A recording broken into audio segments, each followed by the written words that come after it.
First, I'd like to introduce myself. I'm David Flynn, the CTO of Primary Data. I'd like to thank Stephen and the Tech Field Day guys for inviting us out again. Always really enjoy the chance to have a discussion. Part of which is getting questions and feedback along the way. So let me solicit up front, not just say that it's okay to ask questions, but let me go ahead and ask you to be engaging on that. So as questions come up, it helps me focus the discussion. This is meant to be interactive. It's intentionally not scripted out so that we can, follow where people's interests lie.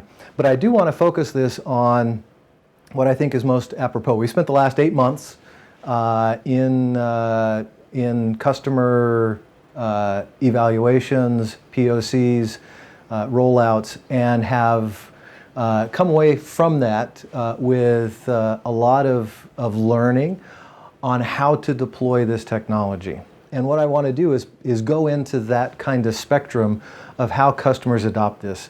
And it starts by looking at the two extremes. When we let me start with a simple diagram of an environment with the clients. And I'm going to, since we are at VMworld, I'm going to go ahead and assume these are virtualized. So underneath here we have the hypervisor ESX under each.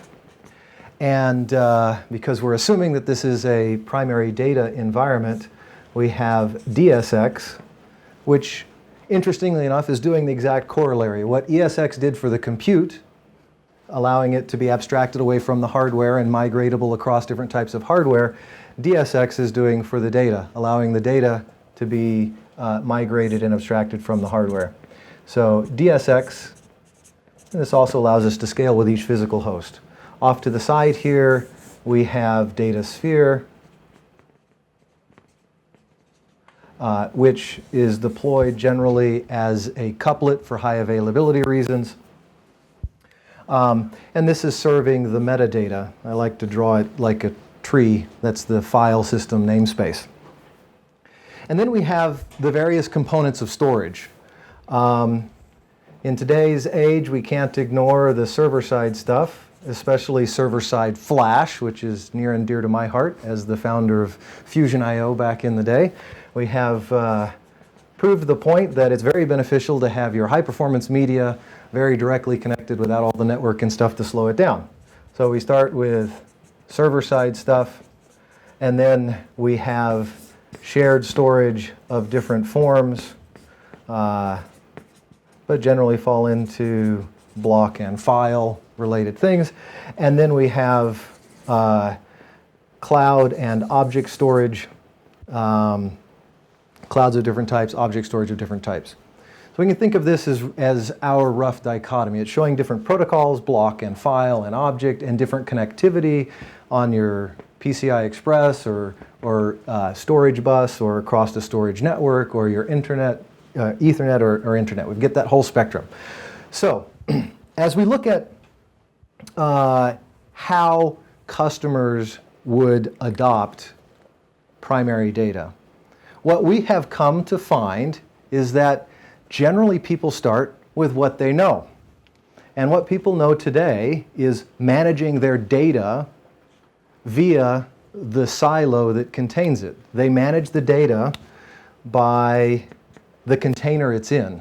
So when I go to deploy a new application, I go and say, where do I put this application's data? And I decide on one of my existing containers, or I decide to deploy a new container to put that data set on. And then I'm kind of coupled to that. If I want to reconfigure it, I have to plan downtime and copy data over and move it. Now, VMware has made that notably easier with storage vMotion and other tools. We're targeting the full swath of applications in the enterprise, including users' home directories and databases that are virtualized or not virtualized. So this is not just a solution for the virtualized world, it's a solution very generally. So the approach has been to manage the data via the container and to require that data be copied between them.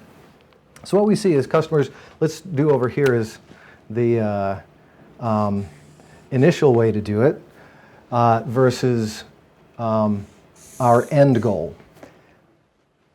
Today, people manage it using the tools that they have today, choosing statically up front. It's usually a negotiation. What kind of storage do I need? What level of performance does it give me? What level of protection? You get a negotiation between the different parties within an organization that decide what they can afford to put it on, or what sliver of storage they can squeeze it on, and they put it in. Reconfiguration is a pain. So let's call this one manual. Now, what's the goal on the other end? And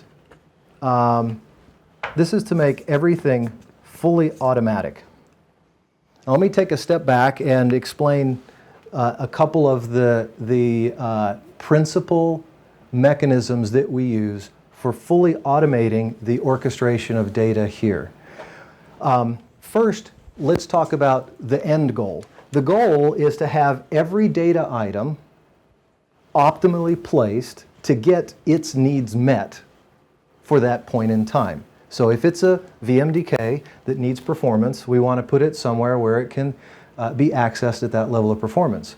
If it's some piece of data that has been inactive and is expected to be inactive, we want to go ahead and demote that and put it in the coldest stuff. This is a resource allocation problem. We want to allocate the right storage resource to the right piece of data and orchestrate it so that the data is at the right place at the right time to meet those needs. This means there's two things. We split it into two halves. One half is to know what the needs of the data are. And the other half is to meet those needs by placing the data into the right spot or moving it there and putting the right quality of service in place. So these are the two halves that allow the orchestration. I want to go into how in primary data these things are done.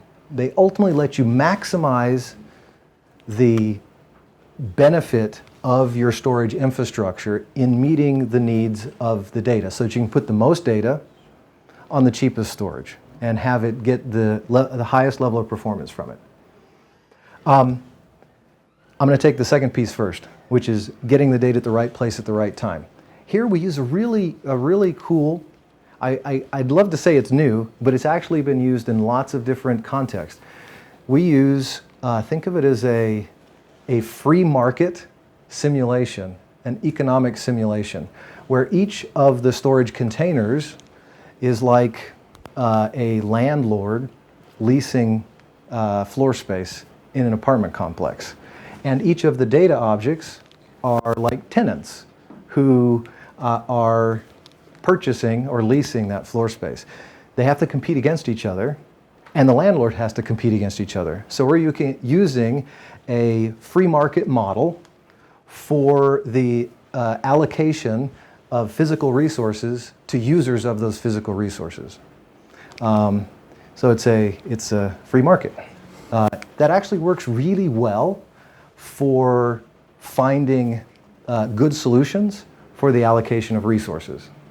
And it's driven by understanding two things, not just what the data needs, but also how important it is for that piece of data relative to the other.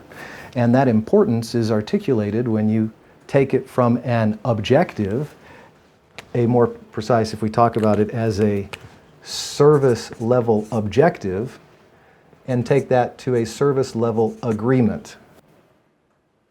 Trivia question, what's the difference between a service level objective and a service level agreement?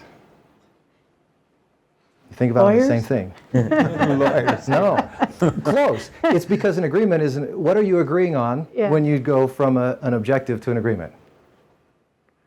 You're agreeing on how much you're willing to pay and how much somebody is going to get penalized if they don't live up to the agreement. Okay? So the interesting part about this is that from an objective, which is kind of a goal, what is it that I want? What does my data want? When we go from a goal to an agreement, what we've done is we've established a value for it, namely how much the one party is willing to pay the other party to get those goals met. So with that information, we are able to arbitrate who's most valuable to get the resources. Now this goes to one very, very important principle, and that is that what we're talking about here is not policy-based storage management. A policy is where you say, under this circumstance, do this, under this circumstance, do that. Objective-based management is where you set out what it is you're trying to get and ultimately how valuable it is to get it, and you allow the system to decide what resources to use. So an objective-based world is able to contemplate when you have a shortage of resource, who gets it over who else. Or when you have more than enough resources, it allows you to keep something there. Let me give a concrete example. If I have a situation where I say this data object needs this level of performance here. Now, what happens if there's not enough room for him and everybody else? Somebody's got to get the short end of the stick, and they're going to get bumped. They might not be meeting their policy. So objective-based things understand the notion of compliance and the fact that some data objects might not comply with their objectives and others may. In other words, if there's a dearth of resources, it can still handle the situation. It can also better work in a world where there's an excess of resources. For example, if I have a policy that says, after it's a year old, stick it in the cloud, that's not as powerful as saying, after it's a year old, it's allowed to go to the cloud if you need the space. So if it's a year old, it can be moved to the cloud. That doesn't mean it actually is moved until there's contention for the resource that causes it to be evicted. So there's a very big difference between policy that says, when this, move it up a tier. When this is the case, move it down a tier. It's going to move no matter what. But if you have an objective-based thing, then it might stay in your high-performance tier until those resources are needed by somebody else, because it can exceed its objective and it's still okay. Likewise, if there's not enough room at all, some objects might not meet them. So objectives are different because they contemplate having more or less resources to match the more or less data that needs those resources and can deal with that. So this is the first piece, is the economic-based simulation that allows us to optimally place the data, even when there's not enough resources. The second piece is, okay, that's fine, but how on earth do people describe what their data needs? And that's where we use not just objectives, where you can say, this piece of data needs this level of performance, and this piece of data needs that level of performance. But we have this concept of smart objectives, or smart metadata, where you can literally program the system to recognize the circumstances under which data has different needs. You can say files that have these extensions that meet this pattern are found in this directory, are owned by this user, or files that have been accessed recently or that are undergoing right now high demand. You can predicate the circumstances under which the data should have different objectives. So it becomes a two-layer thing.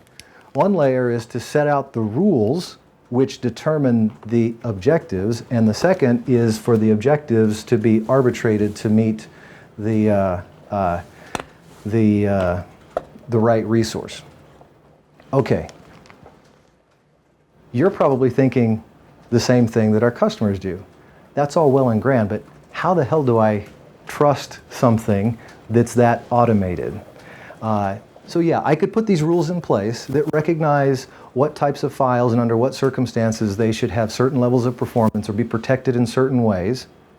And I can take my hands off and trust the system to place the data in the right place. And ultimately, by the way, this thing has to be very sophisticated. It even has to understand the affinity. Doug mentioned this briefly when he said that some storage might be able to deliver data faster to certain clients, like the local storage, because of the topology of the network, right? Here, this is directly attached, so of course it's going to serve much faster to this guy than to be able to serve across to somebody else. So this simulation has to actually understand affinitization. Do you remember back in the day when we had computers with only one core, with only one processor? Memory was flat and very easy. And then we introduced, more CC NUMA, cache coherent NUMA systems, where it's non-uniform memory, and you have to worry about affinitizing the right data to the right memory for the right core, for the right process, all of that mess. Well, that's the exact same kind of problem here that gets repeated in the higher level with storage. The data needs to be affinitized to the storage that's closest to the applications. And what happens if VMware moves a VM from one machine to another, and you've had the data sets and things locally? You want the data to ultimately follow with it. So this whole orchestration problem we're talking about is very sophisticated and allows us to hide a lot of complexity. But it's also uncomfortable for people to go from this fully manual world of explicitly stating this goes here, this data set goes here, and having to manually copy it, to a world where they trust the system to automatically do the pattern recognition on what files should target what level of performance and protection, and automatically orchestrate the motion of the data and the packing of the storage systems to meet those. So how do we go and bridge this gap between the two? And that's where we've, over the past 8 months, come up with some very interesting ideas that are kind of like training wheels that give people the chance to become comfortable with using a system that can fully automate the orchestration of data across storage. How do we do that? Well, this is the fun part. So what we introduced was the notion of being able to set a specific placement objective, where as an objective you say, put it on this specific piece of storage. That allows us to do this manual process. So step one is to use an objective, which is really stating the status quo. Put this data on this specific piece of storage. Then we can still use the automated machinery, but what he's being directed to do is to be very explicit, to place it on a specific piece of storage. So you could have the data have a statement that says, put it on the cloud, or put it on this NAS system. You're really just stating in software the status quo of where you had it. As a matter of fact, we can import data in place. The files that you already have on this NAS system, you can easily tell DataSphere to assimilate those, and it pulls in the data and can put an objective on it that states the exact same thing. Put it where it was found. So basically you've stated the exact status quo. And you could import the data in your environment, and it would have those rules that say, place it where it was originally. Now though, I can just, with my mouse, reassign it. Change the objective from saying place it on NAS system A to place it on NAS system B. And based on changing an objective, it'll move the data between the two. In other words, we gave them kind of a way to express a manual override, where you can make your manual statements in the same language of these automated objectives and orchestrate the data yourself. So now a customer can come in and state explicitly what he wants where and when to move it. Let's talk about this as sort of the most simplified way of using our product. You're really only using the fact that we virtualize where the data is and can move it automatically, or can effectuate the move. They still decide when to move it and from where to where. Is this making sense? This is kind of step one. Let them say where everything goes and when to move it. And as part of that, they can also use a do not move, where a given piece of data can be pinned down and say, I don't care what your economic simulation or your other stuff says, don't move it from where it currently is. There's the switch that you flip and say, okay, this thing can't be moved. So these are manual overrides that allow them to ease into the system by basically turning off any of the automated system. You say, do not move it from where it is, and place it on storage A, and that's where I want it to be. It's very interesting, though, when you look at the intersection of that and the fact that fun things happen, like things run out of space. What happens when there's too much data that says live on storage A, then there is space on storage A to fit? Does the system give E no space? Does it tell the applications they can't generate more data? Or does it violate that objective that says put it on this specific piece of storage? And that's where we go to sort of the second level. So if the first level is manual placement, manual directives, the second level is where we can start to pool multiple storage containers under the same moniker. We call these volume groups. So you can take what is a single volume, and I could take, let's say I have several NAS systems that are all the same. They're all NetApps, and they're all connected roughly into the network the same way. I could group those together and make a volume group out of those. Now, with this group A, I could say, don't just place it on this specific volume, but I could say, put it on any volume within the group. So now I've started to trust the system a little bit to do the automated placement by pooling a bunch of, in this case, like resources, and saying, you can arbitrate the capacity and balance it across them, and arbitrate the performance and balance it across. I've created kind of a pool of scale-out storage within it. So volume groups give us the ability to incrementally widen the net a bit and allow some automation in the system while still being able to use placement objectives that say, put it here, put it here. I could use volume groups to group all of these into performance tiers. And I could say, this is my high performance tier, this is my medium performance tier, this is my low performance tier. But I'm going to manually say when I want high, medium, or low. Within that group, it can choose whichever one's appropriate. Now, ultimately, you can go to where you say, don't distinguish at all, just treat all of it as one big pool, and allow the objectives that call out different levels of performance to be the determinant of where it goes within that.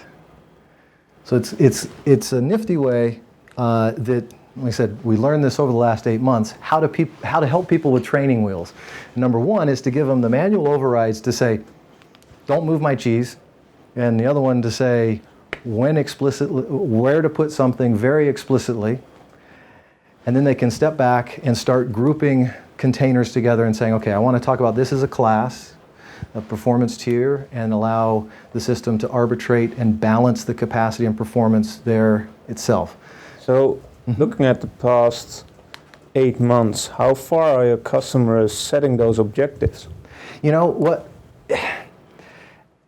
It depends on the specific customer and where they are with it. Some of them are still using it in a very manual fashion, where they're saying, I just want to take what I have to do myself by hand, you know, turning off the application, copying the data set, redirecting it, and turning it back on.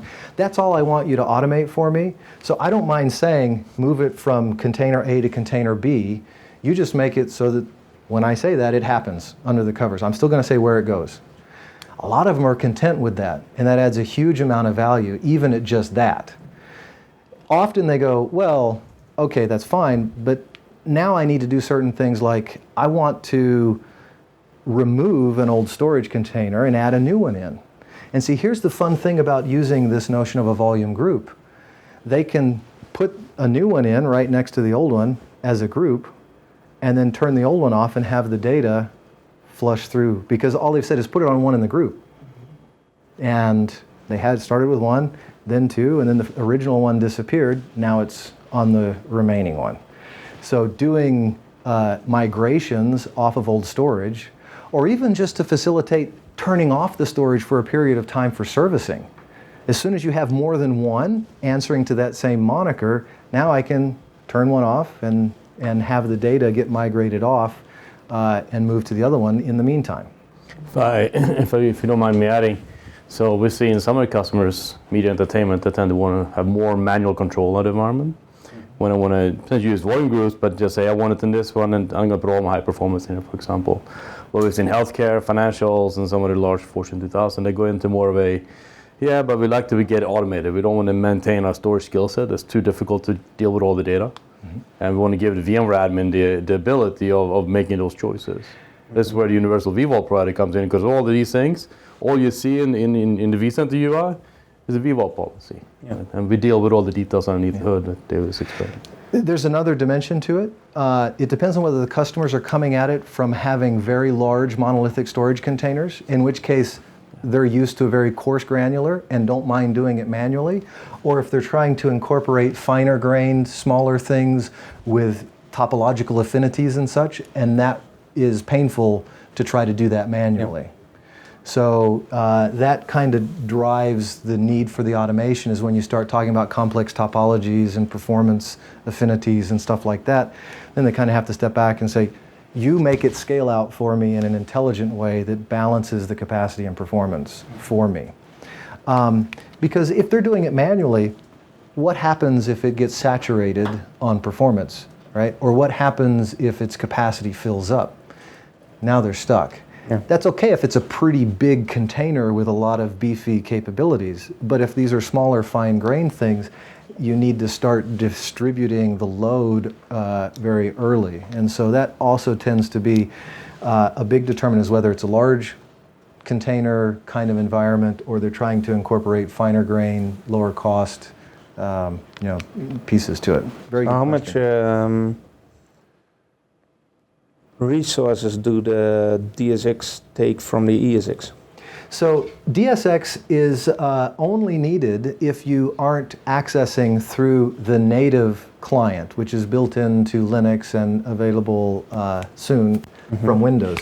So if you have guests that are accessing the shared data space through NFS or through SMB from Windows or Linux, that NFS or SMB client can be primary data aware and go directly, in which case it adds zero overhead. So if you have guests which can afford to use the most recent client technology, then they can be global data space aware from the get-go. For things that want to talk legacy NFS v3, or where you can't put in the agent in the client there, then they can go through DSX, which, interestingly enough, also supports sophisticated caching.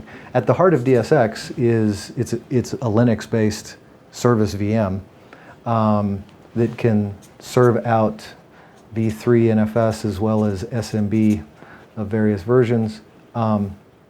But it has the complex caching capability for read caching and so forth. So it actually ends up, what I'm bringing that up for is it actually ends up accelerating things in some cases because of how it incorporates the page cache and capabilities there.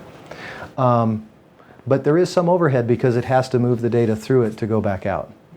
So it's kind of, you have your choice. If you want to support legacy protocols and legacy clients without any, having to move up to the latest, then you go through the DSX. Otherwise, if you can upgrade, which generally be the case if you want high performance, then you're going to go and have that newer client loaded there. Next question would be bare metal. Yeah. So on bare metal, DSX could actually not just live on it could live on a separate box, right? So in that case, you could think of it more as a gateway model. You could have any number of DSXs on physical servers that could serve those protocols directly. It just so happens in a virtualized world, it works best to put it as a virtual services VM on each machine. What level can you do exclusions? Is it VM level, VMDK level? Exclusions in what sense? Just to not move data. The granularity in our world goes to the namespace. What we've done is we said whether you're talking, VMDKs, virtual machines, or files, or objects, they all show up in this namespace as a file in a tree, a namespace tree. So we fold everything to have a representation of a traditional hierarchical file system, which means you can navigate your VMs and their underlying VMDKs in the underlying file system. Or you can apply those rules on the VM as a whole through VMware's user interface even. So the granularity is down to the individual VMDK, which gets represented as a file, or the individual LUN. Because remember, we're allowing the data items that are either files, LUNs, or objects here to be stored on any type of storage. The client may access them as a file, or as a block device LUN, or as an object through SD or Swift. That's how they're presented to clients. So universal protocol on this end, and it can sit on file blocker objects. So think of it as a universal MUX, file blocker object on file blocker object. We've fully decoupled the protocol that's used to access the thing from the protocol that's used on the container that holds it. And we've done that in a way where it doesn't have to be in the data path. If you're using the sophisticated client, it can access it natively that way. When you say you want to exclude it, what's the idea behind it? I'm thinking of an Exchange server, pinning that to, for example, bin SAN. Yeah, Yeah, that would be a VMD. That would be the VMDK. You would put that. The do not move Exactly. is actually phrased as another objective, Okay. which is expressed, in the same mode that says the most overriding important thing is that it not move at all. Now, the interesting thing about objectives, you can see they state many different things. One objective might be on a certain level of performance for reads, and another one on a certain level of performance for writes, and another one on a certain level of durability or availability or security on the data. And these are also objectives, an objective to have it placed here, or an objective that says don't move it. But those objectives have different levels of importance, and which one you violate to maintain the others is determined by that level of importance. Something like do not move would be of the utmost importance, and place on might be second, security things might be third, and performance might be fourth. So if push comes to shove and you're going to have to violate one of them because you don't have storage that can meet all of them, it's going to be the one of lesser importance that gets violated. That's why objectives are different. Not only can they contemplate contentions among objects for limited resources, but they can contemplate contentions among the actual objectives themselves that can't be met simultaneously. It might be impossible to meet a certain level of performance while having a level of say, disaster recoverability, because that's going to force it to get replicated across data centers, and you can't do that at a certain performance. So objectives might be in conflict the one with another because storage might not exist that can meet all of them, especially when you have such overriding objectives as don't move it at all. What happens if another objective says, I need a certain level of performance, and that box goes too slow and can't meet it anymore, and you can't move it. So something's going to go out of compliance. That's why the flip side of all of this is compliance reporting and how one deals with recognizing when things are or are not able to meet those objectives because of limited resources or because of requirements that are unattainable, those types of things. Very good questions. Would I use groups to do sort of geofencing to keep the data from being put someplace else? Excellent. Yes, you get it. So the fun thing about volume groups is they don't have to be mutually exclusive. I could have a set of volume groups that break things down by geography, and another set of volume groups that breaks them down by performance. And so a given volume could exist in many different volume groups because it's both high performance and in this specific geography. So not only do we have this notion of place on, and I'm oversimplifying it a bit, because to ask for something to be placed somewhere, there's actually two flip sides. There's two different ways to think of it. One is to say, make sure there is a copy held here. There's another one that says, make sure that there aren't any copies that aren't held here. Those are different, okay? With place on, it's actually a set. I can say place a copy here, and a copy here, and a copy here, and a copy here. So it's like having 4 or 5 different place on objectives. Place one here, place one here, place one here. But confine to is a single thing that says confine all of the copies to a specific location. So I oversimplified. There's not only place on, but the fact that place on is actually an array of places you want to copy on, and confine to is actually a singleton that says confine all copies to within a given region. This allows you to do geofencing, or what's it called? I was struggling with the word. I also came up with data sovereignty. Data sovereignty is the one. Thank you. That's the one. That's the one I was looking for. Yeah. Data sovereignty. It allows you to enforce data sovereignty here with these objectives. But you can see quickly how you could get into a conflicting thing. You could say, make sure all of my copies are confined here, but then you request a level of performance that you're not going to get from somewhere else. Yeah. So this is really what I wanted to cover today, is this notion of how to justify the old manual world with a new automated placement and orchestration world, with the ability to do capacity balancing, performance balancing, pattern matching on when certain files should need certain things, and how we're seeing customers adopt that in a scale-out world. How are we doing on time? Do we have time for additional? Yeah, just a few more minutes. Okay.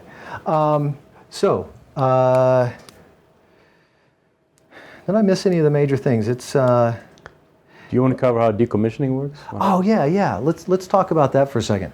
One of the most valuable uses of our technology is to allow customers to easily migrate onto and off of old storage, onto new storage, off of old storage. Common theme we hear is people being held hostage by their old storage vendor for fourth-year support, where it costs major dollars to maintain it. If, on the other hand, they can migrate their data, say even more frequently, then they can go to a leasing model instead of a purchase model. They can lease their storage 6 months at a time, roll in newer, higher density, cheaper, higher performance storage very quickly. But it's interesting to see how how decommissioning a volume can work, or how we can allow people to data migrate. Let's take a more complete picture. I could have a storage system with data already on it, say a NetApp filer with potentially billions of files. We can assimilate that data in place without even needing to copy it. Even the metadata gets done in a background, on-demand way. So I could take and make it appear as if a billion files had been instantly imported to DataSphere, because DataSphere is designed to pull it in progressively, immediately when it's needed, and in the background, lazily, as it has time, can pull in all the metadata, leaving the data in place on that volume until ultimately everything's copied in and the data is sitting there. We're serving the metadata, and the filer is now only serving the data portion of it. So we can do that in place. It's very cool, allows people to adopt the technology in a very non-disruptive way, because all they have to do is point the client at the new one instead of the old one, and it looks instant. Now, if they want to decommission the volume, when they go to decommission it, we replace any directives that say place it on this specific volume with a directive that says place it on a new volume group that's called the replacement for the volume being decommissioned. So imagine I have a bunch of data that says place me on storage system A. Now I go to decommission storage system A. Under the covers, the system replaces all of the directives that say place it on A with place it on the replacement for A. Now I can go in and define what storage systems constitute the replacement for A, and the data will automatically migrate. In other words, we add a layer of indirection, a volume group in place of the specific volume, and allow for that volume group's definition to be tailored by the customer to whatever they want. And when the data drains off, that'll allow it to stay in compliance with the placement directive, which has now just been migrated from a specific container to an abstract concept of a replacement group for that. Is that making sense?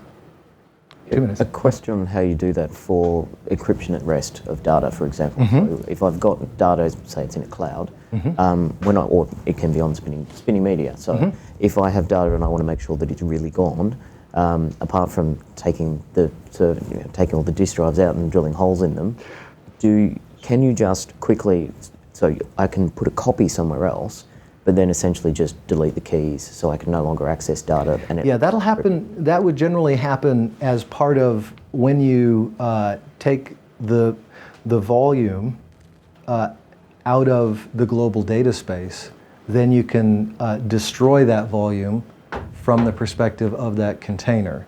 And when I get rid of a share on a filer and I'm using some encryption at rest and that share has specific encryption keys specific to that share, those things all get forgotten. And so the data is, so it's when you delete it's storage system centric. It's storage system centric, that once you detach that storage area from primary data, having primary data vacating everything that you requested, get preserved somewhere, then when you destroy that container, it's how you destroy the container. Now, it's interesting to note that when it comes to draining the data that exists on the container during decommission, the way we do that is by lowering the advertised durability and availability. We basically say it's a known fact that this container his availability is going to 0 nines and his durability is going to 0. What happens to data then that says I need 5 nines availability or 5 nines durability? That data, to maintain its compliance with that durability or availability objective, is going to move somewhere else. So the language of objectives and capabilities and the service level agreement allows you to sort of tip the container over and pour everything out, because you're saying this container's availability is going to 0, so anything that needs availability will inherently flee somewhere where it can get it. That's how we do the draining, is by lowering the advertised availability and durability. As a matter of fact, with monitoring, we can tell when a storage system is running in a degraded mode, like it's already lost one drive and is only one drive away from blowing up, and use that to automatically lower our estimates as to what its availability and durability is. And anything that needs higher will go somewhere else. So if a container usually offers 5 nines, and because it's running in a degraded mode, we set it at, well, it's only 3 nines now, and there's data on it that needs 5 nines, that data is going to go somewhere else. But the data that only needs 3 nines, it's going to be happy to stay there. So the container's capabilities may change as its status changes, loss of drives or degradation. That doesn't mean it's not useful, it just means it's not useful for data that needs something more than what it can offer. But that's an intelligent draining process, so I'm assuming it's monitoring performance of the new array and That's not right. overwhelming it. It's the draining process. That's right. The economic simulation, I failed to point out, also understands the allocation of the movement of data as a resource. So not only are we pricing the floor space for the apartments that things can live in, but pricing the moving truck that moves it, and that prioritizes who gets to use it, and we can restrict that resource to what the customer is willing to afford. We actually have knobs that say how much ingress and how much egress can be used out the back door to shuffle stuff around, and that could be changed at different times of day and under different situations.